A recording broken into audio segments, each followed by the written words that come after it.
Hair fall in PCOD is basically because of the hormones. Unless we control the PCOD problem, bringing your hair fall under control is quite difficult.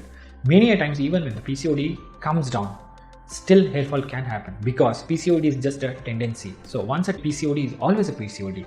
Many a times, reducing weight, doing regular exercises do help in bringing the hair fall under control, but often you may require hormonal therapy or some specific therapies for hair growth. Usually people are put on zinc supplements, people are put on some peptides or minoxidil based solutions to reduce the hair fall. But if there is any underlying folliculitis or rash or itching in the scalp which can happen in PCOD, then we have to treat those conditions as well along with the hair fall. Hair fall in PCOD can be reversed only in the early stages when the follicle damage is not so intense. The moment the hormones shrink the follicle permanently, we cannot revive a follicle. So in those situations, whatever the hair fall happens or whatever the baldness happens may be permanent. So it is always better to get treated early. And the moment you are diagnosed with PCOD, it is always better to consult a dermatologist because it's not only a hair fall which is happening on the scalp, but there can be a lot of hair growth on the face and other body parts. Including these things, there are other skin manifestations like acne, pimples, which can happen on the face, chest, back, thighs and buttocks, or it can be stretch mark, or it can be darkening of the skin, which is called as acanthosis nigricans.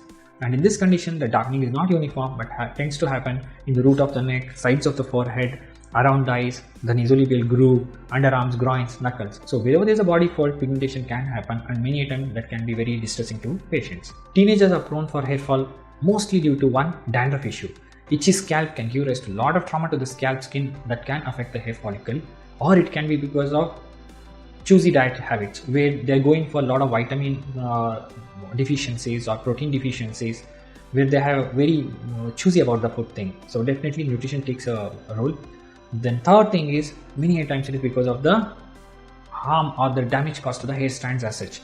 This is the time when people want to experiment. People experiment with a lot of shampoos, conditioners, some procedures, aesthetic procedures for the hair. It can be perming, it can be coloring, it can be streaking. All these things, if they are not done properly and if they are not taken care of properly, it can give rise to severe hair fall.